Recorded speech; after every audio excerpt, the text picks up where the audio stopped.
Good evening, everyone. My name is Daphna Rabinovich, and I'm thrilled to welcome you to our second Giller Book Club, the second of 14. Please check our website for the complete list and to register every month. You won't want to miss any. Also, please make sure to have your Zoom on a side-by-side view for the best possible experience. It is my sincere delight and honor to introduce you tonight to two outstanding women. This book club is focused on Gil Adamson, whose brilliant novel, Ridgerunner, was shortlisted for last year's Scotiabank Giller Prize. Our interviewer tonight is Sarah MacLachlan, past president and publisher of House of Anansi Press, and now editor-at-large. Please don't forget to use the Q&A button at the bottom of your screen if you'd like to submit questions throughout the interview. And now, without further ado, I hand it over to Sarah MacLachlan.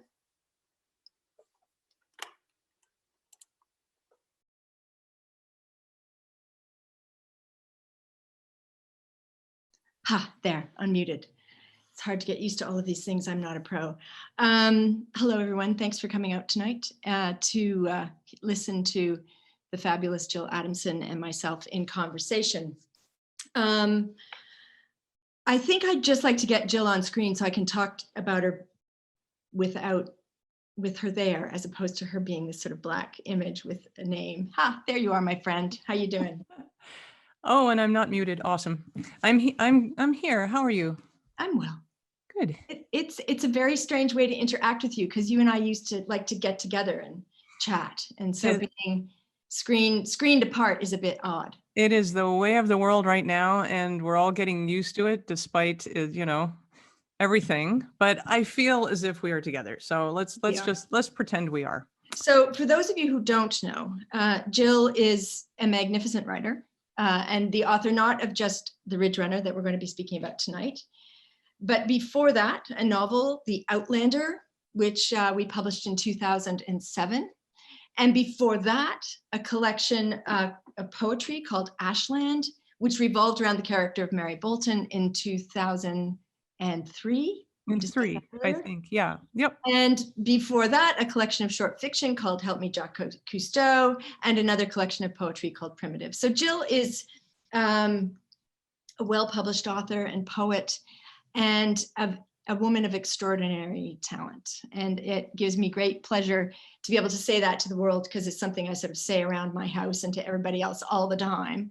And in our relationship as publisher and author, I would say that it was perhaps one of the greatest honors of my life to publish you. So, oh my goodness, thank you. That's well, I have to say the admiration is mutual. I have to say that you mentioned a couple of my previous books, and so this will tell people that I had been around a little bit when The Outlander came out. And so I had a little bit of sort of adult experience of being published, but nothing prepared me for publishing The Outlander with House of Anansi, and the kind of success and support that I got from that. It was a bit of a shock. So anyway, long story short. We'll talk about your publishing experience perhaps a little bit later, but let's talk a little bit more about you. So what I was thinking about when I was rereading Ridgerunner, which I spent the last 3 days doing, and I should say that the thing for a publisher is when you get a book, you get the manuscript and you read sort of the first draft manuscript, and then our wonderful editor, Janie Yoon, and you worked together on that manuscript and made it into a book. But it's very rare for a publisher to sit down and pick up a finished book in its beautiful hardcover form and really just revel in the act of reading it. I never thought of that. That's true. That's true. After having read it on screen and on page proofs, being able to read it in printed book form was a true delight. And it had all the excitement that it had in the first draft, and actually was even better. You guys did an amazing job of making this a terrific book. Oh, thank you. It got me. Thank you to Janie too, because she put so much love and effort, and a couple of times it was a bit like collegiate wrestling, but we worked it out, and I think the book is very much better for having such a smart person go over it. and ask, important questions. So I'm really happy with the way the book worked out. So it got me to thinking, how does a young woman, or a woman, because I guess neither of us are that young anymore, but who was born in North York in 1961 on New Year's Day. Your mom got a box of groceries. Groceries, yes. An honor. Fantastic. Yeah. How do you go from being a Toronto kid, imbued in urban life, to writing about a woman, Mary Bolton, not once, not twice, but 3 times already now in the West at the turn of the last century? How does your mind go there? I was, there's the old adage, write what you know. Gil, what do you know about? Absolutely nothing. No, yeah, I, like many people who grew up in the city, I did spend some of my childhood in the wilderness, and I had a father who loved to go on canoe trips with his children. And so we did have a certain amount of experience with that. My mother was from Edmonton. So I have, roots in Alberta and in sort of Western culture, although I am not a Westerner myself. And when I was younger, I actually lived in Banff, Alberta for a while, and, got to see it. In those days, tourist season was a definite thing. And once the tourist season was over, the town just really closed down. So I got to see kind of what Banff was like from many kind of different sides. And a lot of people have their home and then their home, the home of their heart. And I think probably for me, the mountains is definitely one of them. So I've visited there many, many times. I've had to go there to do research for the book many times, and that's taken me to some pretty interesting places. For me, it's been just a complete pleasure to get out of the city and to get out of, my own background and my own, boring self, and imagine myself somewhere else. So, Mary, as you say, started off in a poem in my book Ashland, and there were 2 poems in that book that worked almost kind of as point form biographies, and one of them was a woman with some mental issues named Mary, and another one was a gunslinger, and the title of that poem was "Here's Your Money," and that's a fun poem to read. But when I decided I was going to write, let's try, Jill. Let's just see if we can write a novel, because you never know if you can successfully write a novel until you have tried. So I didn't really have a story to tell, so I used one of my own poems as a kind of an outline to start. And very quickly, departed from the, in quotes, plot of the poem, and the story took on a life of its own. And, after a number of years, I realized I actually did have a novel. It did have the shape and the form of a novel, and I could write it. So, and that's where Outlander came from, a poem. And your process for the first novel was very long. I think it was Kevin, your partner, handed it off to Ken Babstock, the poet who was working with us at the time, and brought it in almost against your will. I mean, I think, as I understood it, it was like, I don't want to give it up. I don't want to give it up. And had you been working on that for 10 years? Well, you do know that I have trouble letting go of stuff. I'm a very slow, very careful writer, and I'm very shy. So, it was in a drawer, and I remember him coming into my office and literally pulling it out of the drawer and saying, "I'm going to give this to my publisher. Are you okay with this?" And I sort of said, "Oh, okay." And it went well. So, I felt okay about that. That was my first experience doing something like that. And I'd never written a novel before, and I didn't know I was sort of alone. Apart from my husband's feedback on the novel, I was sort of alone in my understanding of whether it was any good. So I think I have a bit more perspective as a writer now, having, done that. But at the time, I was pretty much at sea.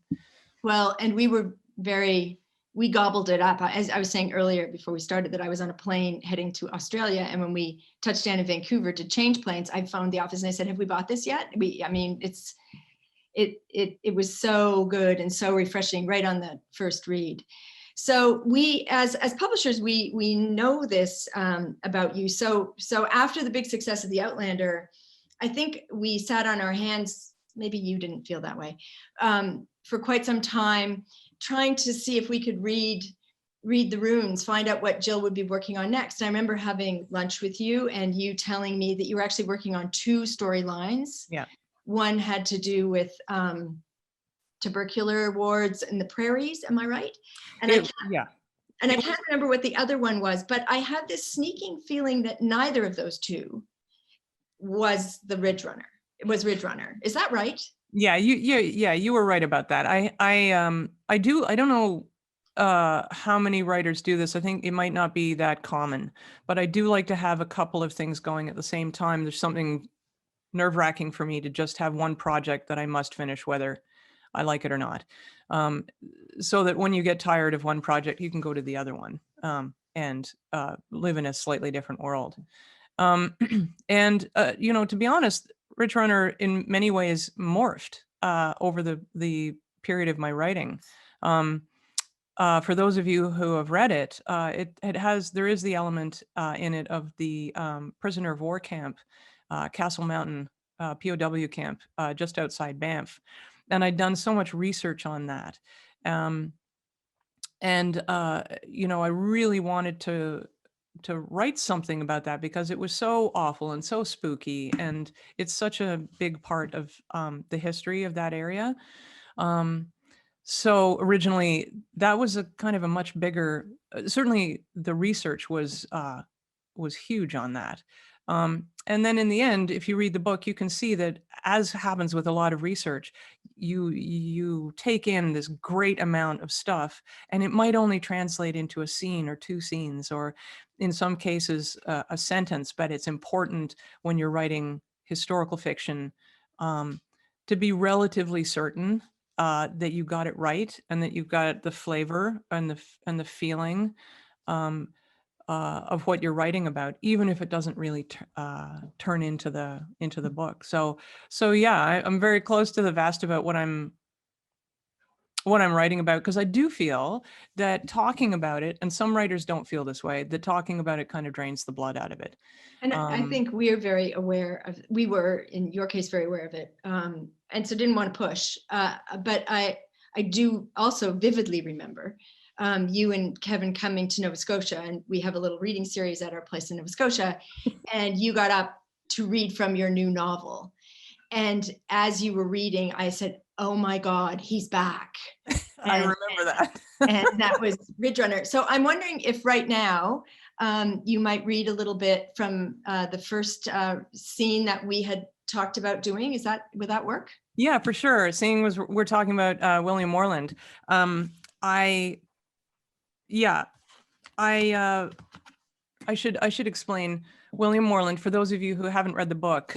William Morland is a notorious thief known as the Ridgerunner, and he is the father of Jack Bolton, the other main character in the book, who is a 13-year-old boy. He has his birthday partway through the book. And he's decided that he's going to secure his son's future the best way he knows how, which is burglary. So this is a scene where he's using dynamite. He also is an expert at dynamite because he used to work in logging camps and mining camps and things like that. And this is the second time in the book he uses dynamite. It's a bit more successful than the first time. And I'm reading from an actual book, as if we're, actually in a book club, and I'm reading to you. Reading on the screen just didn't seem right. 6 nights later, in the pretty little town of Helmingham, Montana, at 4:13 a.m., there was a concussive bang, and the front door of the bank blew out into the street. It lay there in 6 pieces like a broken dish. The bank was just off the main street on its own cul-de-sac, and the fairy cloud of dust and particles within the building was still sighing out of the breach when the first few people gathered round it to gawk. Within seconds, excited guests streamed out of the small but posh hotel. Tenants descended the stairs from their apartments on the upper floors of the stores on the main street. Cross-country travelers galloped out of the hostel. It was a variegated throng of people, stunned out of their slumber, some still drunk, some with dentures not in, hair in a mess, clutching housecoat collars to their throats, bare bony ankles, and ratty house slippers. They all made their way around the corner and down into the cul-de-sac to the bank's front door. Late to the party, the single on-duty policeman elbowed his way into the violated bank, which stood in a sea of spectators. Moreland stood on tiptoes at the periphery of the crowd, inspecting his work. Looking like any other filthy itinerant guest at the traveler's hostel, as curious as the rest of them. A man next to him offered him a plug of tobacco, and they stood there chewing. They took little notice of each other, but stood shoulder to shoulder, arms crossed, watching the mess like a couple of farmers looking over a field. He was a railway worker, he said, awaiting his next week-long shift, and he opined that this kind of event didn't happen ever, not in Helmingham. It was just the quietest place. After a moment, he glanced to his right and realized his companion was gone. People were heading back to their beds, and he too yawned and left the spectacle behind. By morning, it would be confirmed that no money was missing from the vault. Apart from the door, there was no other damage to the building, and the charge seemed to have been set simply in order to make a noise. To use the mostly empty, high-ceilinged bank as an enormous drum. No one had bothered to guard the hotel lobby or the manager's office, from which was stolen more than $900, the manager's gold spectacles and gold pocket watch, and every last coin from the front desk. So, sorry, I gotta get my camera back on. So you can see that when Jill read something like this in Nova Scotia, and I saw that Ridgerunner was back on the scene, I was beyond myself with excitement. I think it was another year before we got the full manuscript in, but Yeah. I was very excited to know that we would have William Moreland back on the scene. And I think, well, it won't be a spoiler because I'm hoping most everybody read it, but we were a bit sad to find out that Mary did not make it. But her presence in the novel is quite extraordinary, and the way you handled her in terms of her relationship with her young son, Jack, and everybody around the mise en scène of the book. I mean, Mary Bolton is infused in that book, and it's a joy to read that. I'm glad you say that because that was important to me. I felt like she really did still have to be part of the story, even if she's died, and part of the story is understanding kind of how that happened, and what her life was like with the kid. So as I feel like she turns up in the book kind of throughout, in strange ways, and in some ways almost as, I won't say there's ghosts, but there's what amounts to something like that happening in the for book. Sure. But I think one of the tricks of the novel, if you will, is while it's called Ridgerunner, the true star, the true hero of our novel is young Jack Bolton, and what an extraordinary young character you've created there.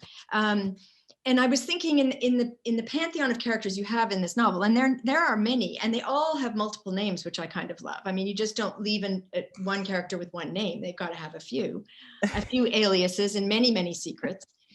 I was thinking to myself, well, which of these characters does Jill identify with most? I'm pretty sure it's not the nun, like no. But I thought really Jack. I thought he has a lot of your joy. He has an incredible love of nature, where everybody else is sort of riding their horse through the landscape and knowing when to get out of the rain and not gaze at a rainbow.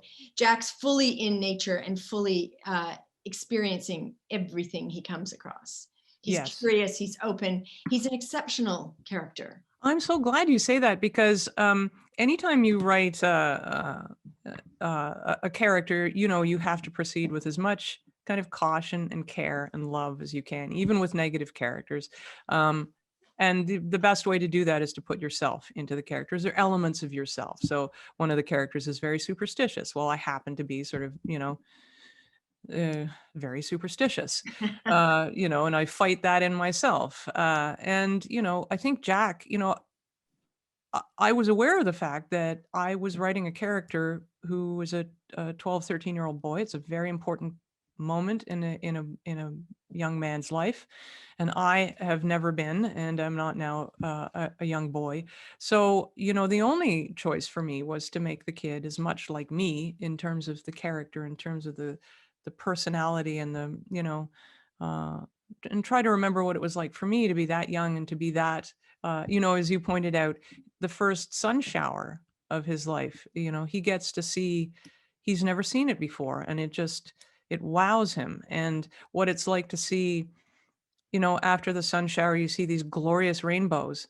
And what's that like in the mountains where you have, you know, all these peaks and you have trees and sometimes the sky is only a glimpse. You know, how amazing that is for a kid. So for me, the funnest parts of writing the book were writing the Jack sections and there's for all of us when we were kids, there was that sense of, I wish I was free. I wish I had my own apartment. I wish I could just go off on my own. And, you know, I don't want to join a circus. I want to, you know, live on my own. I wish I knew how to drive. I wish I had, you know, money and then I'd be an adult. And in a weird way, this kid who does have quite a few survival skills, thanks to his parents, he does just that. You know, at a certain point, he decides that he's going to live his life the way he wants to and not the way the adults in the world want him to live it. Yeah. And he has his own, you know, child's adventure. And he grew up with hermits. I mean, his parents are both hermetic and live in a distance away from civilization and are not known. It's not known by anybody in the town of Banff where they live. No. I've read in an interview with you that much of the novel was also, in your mind anyway, was to be about a father and son relationship. And what's interesting in the construction of the novel is that, in fact, Moreland is gone. He's off scene for a whole chunk of time. And so he's just the idea of father. And there are substitute fathers. So Samson is the substitute father to Jack. And Jack has this conflicted feeling about his dad. I think you have another piece to read, in which we see your research that you've done on the internment camps and the relationship between Jack and William Moreland. Do you feel like reading that now? I will, and I'll give you maybe a little, give listeners a little bit of a lead into that too, because you're exactly right that this book is, I would say, Outlander is at some level about losing everything. And, you know, starting off, Mary starts off a very privileged person. And by midway through the book, she has lost everything. And it's a question of how strong are you and can you handle that? And most of the parents in that book are absent. And so this book really is about the father-child relationship. I happened to have an extraordinary father. Very loving and very strong, and taught us things all the time. There's my cat. And, you know, it's just quite heroic, really. So I've always been fascinated by, I'm not a parent myself, but I've been fascinated by parenthood. And so, you know, partway through this book, I realized there were so many father figures, there was so many parent figures for this child in the book, and that at some level I was working out different methods of kind of how to deal with an orphan, more or less an orphan. But this section I'm going to read to you, this is where you get to see Jack and Moreland together. So, you know, them as father and child. We get to meet Mary. And we also get, as we were talking about before, the prisoner of war camp. Mm-hmm. This is where they learn, because they live out in the out in the wilderness, and they live in the Sawback Range in Alberta. That they're one of their only neighbors is a prisoner of war camp, and it's brand new. So this is them discovering it.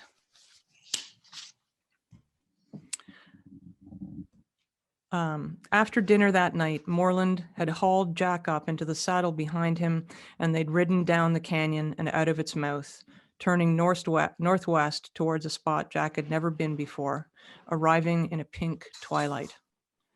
There they had paused out of sight, standing in the lee of that great block-like peak of Castle Mountain, and they had gazed at an internment camp, their new unwelcome neighbor. "That's a prison," Moreland had said. "It's because of the war." "Prison!" Jack craned and peered round his father's shoulder to get a better look. There was an enormous rectangle of cleared brush, a perfect geometric shape. Wooden fence poles as thick as the boy's chest stood every 20 feet, knitted together with barbed wire, and within that enclosure stood many huge tents, each enough to house 24 men. All those tents were still alight, and Jack saw shadows strafing the canvas walls. There were very few wooden structures to be seen, and those were small and basic, probably sentry boxes, latrines. The biggest might have been an ice house for storing food. It looked to the boy as if most, if not all, the men slept in canvas tents. At this elevation, it could snow no matter the month, even in summer. And on the coldest winter days, when the temperature dropped to 40 below, there would be no way to properly heat those tents. Anyone weak or ill would soon be in distress. Jack had slowly become aware of a sound, the distant murmur of hundreds of men, a sound so alien to him that he did not at first recognize it as human. He began to shrink against his father's body. When a pot or something metal fell and spun on the hard, trampled ground with a protracted clatter, Jack's curiosity had snapped off like a light, and all that was left was dread. William Moreland sat in the saddle, vigilant and still. The posture was so familiar to the boy from their hunting trips that it almost calmed him. Moreland motionless, waiting for game. The boy suffering twitches and itches, seeing deer where there were none. After some time, a lone officer stepped from one of the far tents and made his way to the latrine, loosening his belt as he went. They saw no sentries, though those men were surely about, and they would be armed. The boy had whispered, "Why don't the prisoners come outside?" His father had said simply, "Curfew." In the pinkish twilight, the ordered white roofs of the tent presented a nacreous sheen, a bizarre spot of man-made order lost in the wilderness. The prison camp looked like a paper boat floating on a green sea. And that was really the point of this thing. If any poor prisoner managed to escape with just the clothes on his back, where could he go? In the looming dark, father and son swung round and walked the Morgan back along the path they had come. Jack dozed in his father's arms until he squirmed and fussed, and on that familiar cue, Moreland had dismounted and let Jack reverse himself and flop face down on the Morgan's smooth back. Head on the animal's rump, arm and legs swinging with the horse's gait, his cheek against the prickling hide. The horse was a cradle, and the boy was lulled to sleep by its motion. Later that night, he had woken repeatedly as his parents whispered together at the table, everyone unnerved by it all, the whole family wakeful, even as the wind rose and birds began their morning chorus and the trees shook the way they do when the green world worries itself just before dawn. Oops, getting the video right. I'm so glad you read that section. That last sentence I underlined in the book when I was rereading it, because I just love that description of dawn. I think it's exquisite. Oh, thank you. Well, speaking as a night owl, I have, I hate to admit this, but occasionally heard that morning chorus from the other side, or perhaps from the early side of it. And it is the strangest thing. Birds just gust at a certain time in the very early morning before the light comes up and the wind picks up and you find yourself going, the world, it's waking up, what's going on? And then it all Dawn chorus. down again. Yeah. Yeah, Just it's awesome. really great. Yeah. Two questions. One is about geography and one is about animal husbandry, particularly horses. Sure. So I love the idea of William Morland creating a map on the wall of their cabin and showing where all the Swedes' huts are, and this is where Banff is, and Calgary is just the big sea. And it actually made me think, God, we should have made an end paper map, because it Oh, maybe that would be if awesome. they're listening at Anansi, end paper maps would be really great. Yeah. But did you create a map for yourself when you were writing? Because there's so much movement in this novel, and it's so vivid when you read that you think, how did the writer manage this geography in her own mind? Or do you just know it so well that you didn't have to do that? You're gonna love this. One, I've been there, and I drive around and I look up and all that kind of thing. But at one point, I really needed to be able to get a giant map of the area, and I'm talking about giant. So here's a strange use of the modern world in order to imagine a historical place. I used Google Earth in order to see, a god's eye view of mountain peaks and rivers and gorges and things like that. And at one point, I printed it all out in color on photographic paper, and I pasted it up against the sort of the larger wall in my office. And it was fantastically useful for me to be able to just stand there, sometimes for a very long time, just looking and figuring out how, what was around, and what of course, things they couldn't see because they were too high, or they were on the other side of the mountain, or they would never get there. There were places where Jack would never have seen, but I had to figure out what was where. Be God. I got to be God. And at one point, I remember coming into my office and looking at this insane thing on my wall and thinking, this is the picture of a crazy person. I have to take this down. It was so intense. So, it's funny the things you do in order to imagine.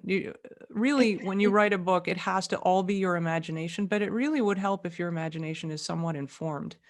And it's incredible. The descriptions of geography and the movement in the land is extremely well executed. So further to that, everybody gets around, or a lot of them get around on horses, and all different kinds of horses. And horses figure in this novel right to the very end. Yes, they do. They do. And they are characters. There's 2 horses. No, actually, there's Colonel Petch is a very big character. Character. So you don't ride, do you? I used to. Oh, okay. Yeah. So there's some kind of, in you, a knowledge of riding. Physical memory of what it was like to ride. To ride a horse. In fact, funny story. I was dragged by a horse once. Ooh. I was thrown and dragged, and this has to do with my big feet. I'm a big, tall person with great big feet, and most stirrups are kind of small, and my foot got stuck in the stirrup. And what happens with horses sometimes is they can just balk all of a sudden, and you've got to be kind of ready for it at any minute. Anything can spook them, especially if they're sort of running. Yeah. And I wasn't ready for it, and off, I went over, and I just remember seeing the horse's hooves flying past me and trying to, kick my foot out of the stirrup. I survived, obviously. I might be a little more as a result of that, but yeah. So I do have a physical memory. Do I ever want to get on a horse again? Probably not. I'm too old. I'm afraid they weigh a lot, and they have a brain the size of a walnut. So. No, they're big. Yeah, they're big. But yeah, so I have a physical memory of it. And for the rest of it, if I just read so many really interesting. When people ask me what I'm reading, I'm often reading a very odd little book on horse husbandry, or on how to make, latigos, or how do you fix rope, and odd things like that. That's, for me, fun, and hopefully ends up being useful when you're writing a Western. Let's face it. And speaking of writing Westerns, we talked a little bit about this. Who have been your influences, or do you read Westerns? Like, is that something that you read? Is it a genre you love? Like, what drew you to writing a Western? Oh, that is so interesting. A couple of things. I think, my husband really loves Westerns and, the sort of classic old Westerns. There's so many of them. Mhm. There's so many Westerns. And so we've watched a few movies and actually a ton of movies. And so that, you're watching them, and so many of them, as you know, are based on books, and that would lead you to the book. But it was largely the sort of literary Westerns, where you're not just getting the Western story, but you're getting it from a literary writer who can really write a sentence, who can really create um, uh, quality writing and a real character with problematic character. And Mhm. so some of the people I would recommend if you want to read some really great Western writers, Ron Hansen's Westerns. Yeah. Number one would be Desperados. It's just great, based on a real gang. Mhm. And the Dalton gang, I think, and then The Assassination of Jesse James by the coward Robert Ford. Fantastic title, beautifully written book. And it's so beautifully written that when they made the movie, they actually used a lot of this gorgeous voiceover in the movie. And there are other, Cormac McCarthy, of course. He's sort of classic. Blood Meridian is a classic. And an odd thing in the last little month, for some reason, twice people have said to me, "Gosh, I got about 20 Louis L'Amour books here. Would you like them for free?" And, the answer, of course, is yes.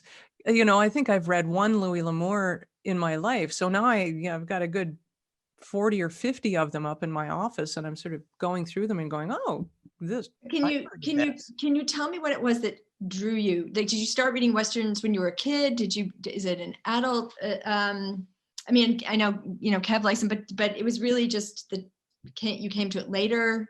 I think I came to it later, and it's interesting. You talked about you remembering reading my book for the first time and going, I think we'd like to get this book. I remember when I got the news that you guys did want the book, because I was hiking in Moab, Utah, which is, for anybody who's never been there, if you've ever seen the movie Thelma and Louise, there's a scene where they go through this red desert, and that was all shot there. It's this gorgeous red desert with arches and you can't really.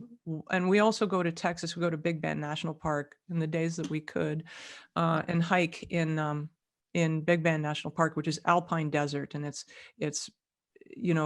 very, very close to Mexico. There's the Rio Grande, and Mexico's right there. And yeah, there's some Texas content in my book as well for anybody who hasn't read it yet. Don't want to spoil it, but Don't spoil it. Don't spoil it. I won't spoil it. But so you can't really go to that environment without recognizing these amazing mesas from the movies that you've seen. And there was this awesome bookstore in Moab, Utah called Back of Beyond. And of course, they're all about their own local writers, and they're all about the Western genre. And oh my goodness, did we ever load up on books there? And they would have even things from somebody's estate. Would say, oh, Dad used to have all these books that aren't available anymore, so they had the sort of out of print or special books. So that experience of being in a bookstore and seeing some really very cool books really inspires you. And the one book that got away was a picture book. It was about this thick, and it was a strange little square thing about this big. And it was photo after photo after photo of different barbed wire designs, all the different Western designs for barbed wire. And you'd be surprised. There are hundreds of them. And I didn't buy it for the next novel. We've never been able to find it since. So, yeah. And you and I have also spoken a lot about how books get transformed into films or plays or other media. Yeah. I know that you're, and maybe we can see this publicly, right? You're a video gamer. You like to Yeah. do video games. Yep. Could you imagine these as video games? Insofar as their chase, there's conflict, there's different paths. It just, Yeah, I don't know a lot about video games, Jill, but it just struck me.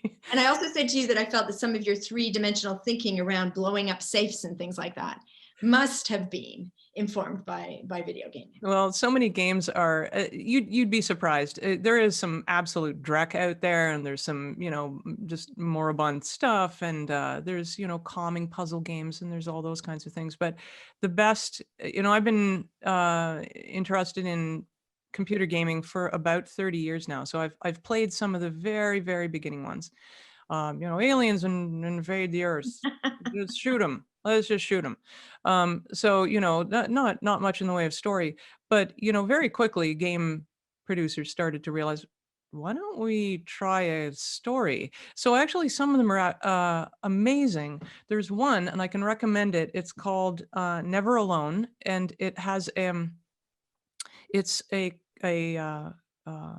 partnership between very good game producers and indigenous people from Alaska, and especially the elders. And what they did was they took one sort of fairly classic story that elders tell to children about a little girl and her fox who set out to find out why there's this great blizzard in the world, what's causing it.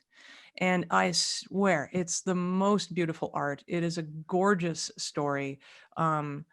There's every time you sort of finish a level, it's puzzle based. You have to figure out how to get up on things. And when the little girl can't do something, then you go into the fox, because the fox is spirit.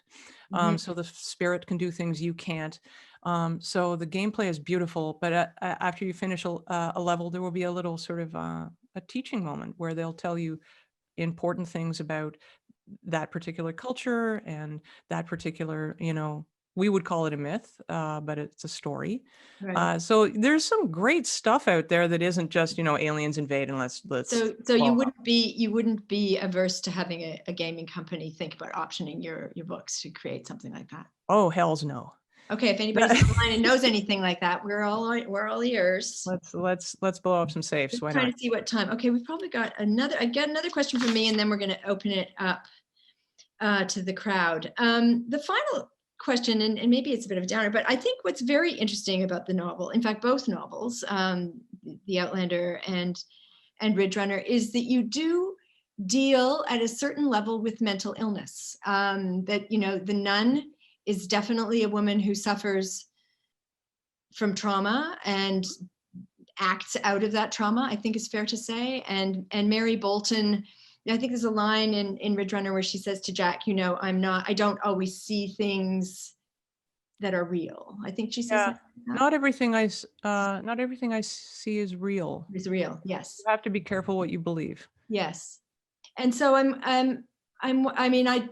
I don't know if there's more to say about it than that, but I just thought it was really, and also, Moreland is a bit off. But you deal with it with such kindness, as i.e., this is part of what we all live with, and people grow up under, who are not entirely healthy. Yeah. And I think, in the case of Mary, I remember doing readings, and there would be people in the audience who would say, they would sort of diagnose Mary. And I never argued with them, because, I don't argue with a reader. They get what they get from the book. My own, if asked, my own diagnosis of Mary is that she probably had, a little bit of a depressive childhood. Her childhood was no fun. And she just got a whopping case of postpartum psychosis, and had to deal with it, and had the internal strength, I think, to learn. Somebody suggests to her to learn to handle it. And so it was, and the reason I chose that is because you can really, it can get quite intense, postpartum psychosis, and can be physical. You can have pains. You can have random pains and see things and believe things and stuff like that. But the sort of the element of it that made it interesting for me is that it can go away. That it is a madness that you can come out of, and so I had that in my head. But again, I'm not going to argue with readers who have a a view of what was happening with Mary. Right. Although I did do quite a bit of research about it. And the nun, I think, is an example of a person who has forever been underestimated because she's a woman, because she's, she's intelligent and has had no outlet, no choice, no education. And the only way for her to sort of get an education and to be respected is to join an order. It also pissed off her father, which was, an added benefit. But she's extremely clever and people don't see it. And there's an element of a wounded ego there. And I personally think a wounded ego is extraordinarily dangerous, especially if you don't see it for what it is. So there's this formidable woman who really loves Jack and is fierce about wanting to protect him and wanting to keep him,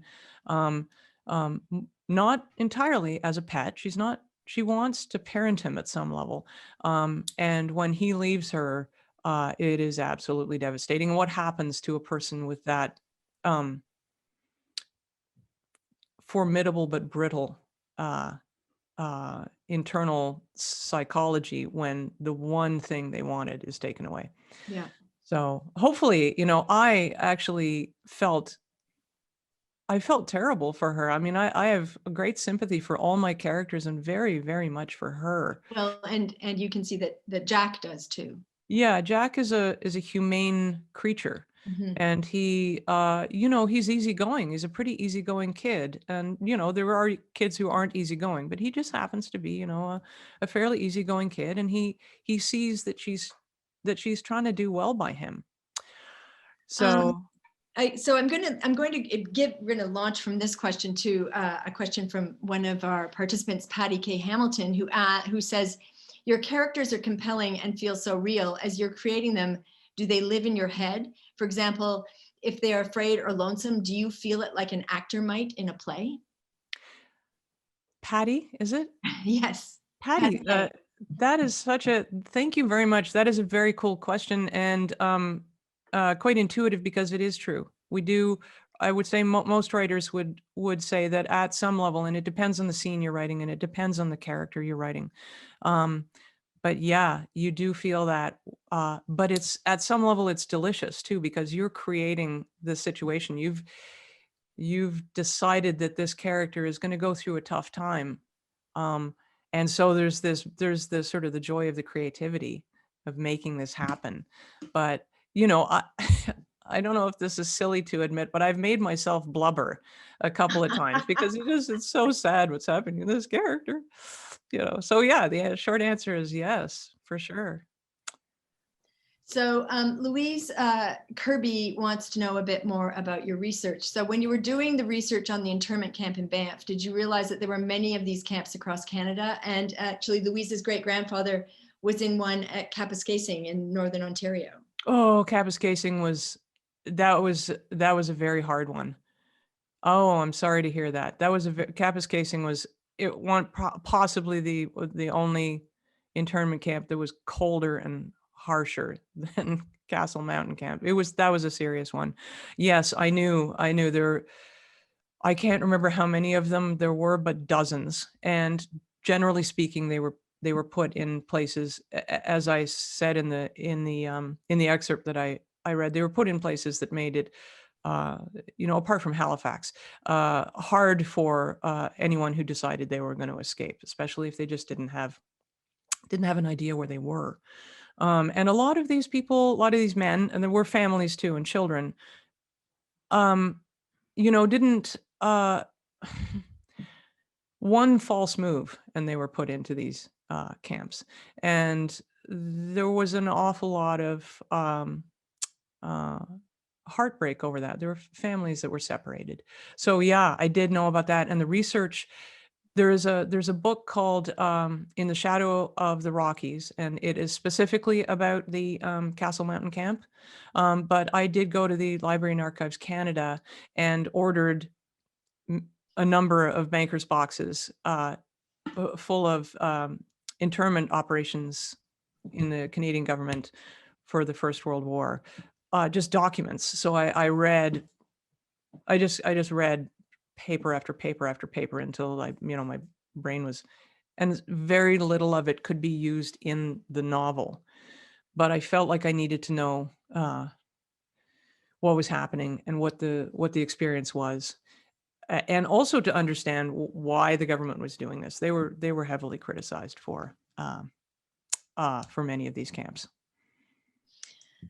And the final question I see, maybe we have time for some more, from Catherine Kohler. She writes, I love the ending. Without giving it away, did you know what would happen from the outset, or did it appear to you did it not appear to you until you got there?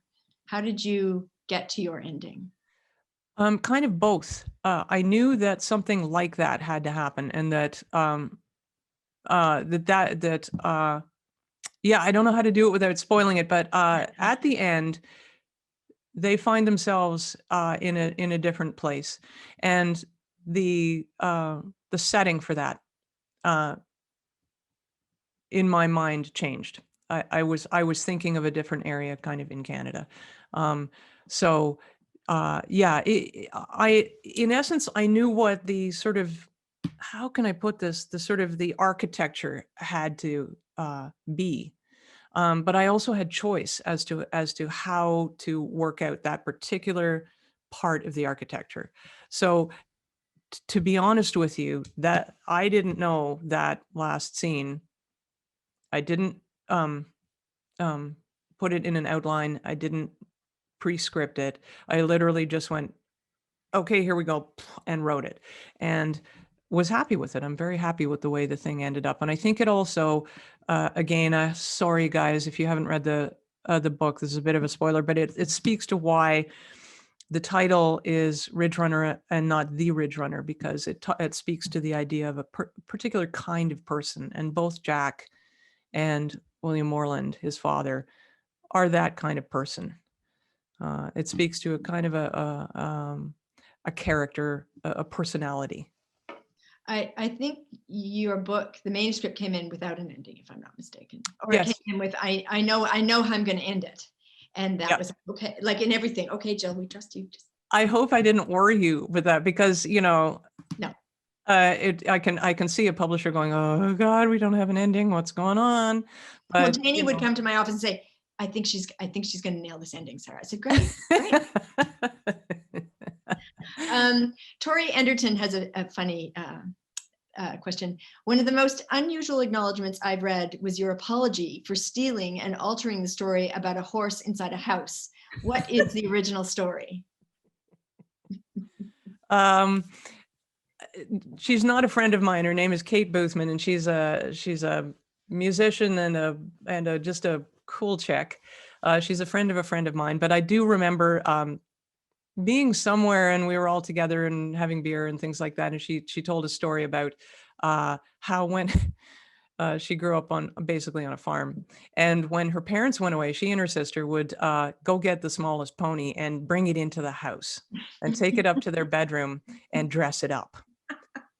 And this backfired because at one point, one of the ponies needed to urinate. And a horse, as you may know, can urinate quite a bit. So how to collect it, how to make sure it didn't get everywhere was an issue. So it was just such a hilarious story. I thought, I'm sorry, I just don't tell a writer an awesome story like that, because they'll steal it. Like I'll acknowledge you in the acknowledgements and say thank you, but that is too good to just let go. It was, and that was an extremely funny scene. Sorry? It's a very funny scene in the book. Great humor in the book. We have a request, and I don't know whether you can deliver on this one because you're probably not prepared for it, but 2 people have requested that you read a bit from your poem Gunslinger. Do you know it by heart? Do you have it to hand? I don't. Can I remember any of the lines? That's putting you on the spot, I realize. Oh, shoot, guys, I should know this. This is a sad thing about, because I'm a poet, I feel I can say this about poets. Even if you have a poem that's only about 8 lines long, for some reason, very few of us can remember it. If you're a slam poet and that's your skill, of course you can, but most of us we need, the paper and trembling paper in front of us to read. It starts with sort of an enumeration, and again, this is influence. The very beginning of the assassination of Jesse James by the coward Robert Ford describes Jesse James in these odd little moments of his life. The fact that, things he believed, what he did when he felt sick, the way he used to carry his gun wrapped up in a newspaper as he wandered about the house, how his children loved him, how they loved the feeling of the bristles on his cheek. So it was my, homage to Ron Hansen's gorgeous book to sort of write my own little thing about a gunslinger, and his own, odd, the way he sees the world, and what are these kinds of people. Oh, it's Kevin arriving with it. All right, so here's my trembling. Fantastic. All right, so I'm just going to read you the first stanza quickly. It's called Here's Your Money. He was secretly afraid to be alone in a room with a dog. He believed horses and dogs could speak, but chose not to. Men's talk of firearms always struck him as smutty, and he wore his own gun far back so as not to see it. In his mind, he kept things in natural categories: vegetables, fences, and cattle, iron, oak, sawgrass, urine, and pines. Electricity was alone in its department. He knew the Virgin Mary was in heaven with her body, and it was sinful to wonder where heaven was. Eating depressed him, so he ate sparingly, in private. Things were either useful to him, or dangerous, or boring. They came into the world together and went out the same way, like drowning men. Yay, Kevin. Yay, yay, Kev, yay, Jill. So I think that is that. It is now, it's now 4 minutes to 7. Is that when I'm supposed to start wrapping up? I think so. I think we're supposed to wrap up unless somebody has a. I don't think there's any more. Something came up in the Q&A. Oh, let me just see. I might be able to do this too. Learning. That's not a question, but a friendly hello from Canmore, Alberta, with Ian Tyson's cowboyography playing in the background. Thanks for a fun hour. Can't wait to read Ridgerunner, from Catherine Govier. Oh, fellow author. Canmore. Thank you. Yay, Canmore, one of the most beautiful places that's still almost affordable to live. Is it? Well, that's actually a good question. Canmore is just an amazing place. And when last time Kevin was there out in Banff, he actually used to ride his bike from Banff. I think he was doing something at the Banff Center there, and he would ride his bike from Banff to Canmore. And, it's one of the most beautiful rides you can do. And on that happy note, Gil Adamson, it gives me Sarah MacLachlan, thank you. It is a great honor to have spent this hour talking to you. And thank you so much. Thanks for these great questions. And thank you to the people who, participated in the Q&A. And I'm really sorry if we didn't get to some of them. But this has been a lot of fun. And I thank you so much, Sarah and Daphne and everybody for having me. Great. Everybody, read The Ridgerunner if you haven't. Read The Outlander. Find anything written by Gil Adamson. You will not be disappointed. Okay, over to you, Daphne. Bye. Bye, guys. I'm going to disappear now. Yeah, me too. Hi there. Oh my gosh, wasn't that amazing? Thank you so much, Jill and Sarah. I'm sure that you all learned as much as I did, delving into Jill's mind, the author's mind. This interview will be available on our YouTube channel in the next few days. Check it out there. Let people know if they weren't able to join us tonight that they can see it there. And please don't forget to join us on February 8th, when Claire Armitstead, who was one of our jurors last year and is also the literary critic for The Guardian in England, will be interviewing Shani Mutu about her book, Polar Vortex, which was also shortlisted for the 2020 Scotiabank Giller Prize. If you've subscribed to our mailing list, then you will get an invitation to register for that book club. If not, just visit our website and you can register through that venue as well. So thank you so much and have a good night.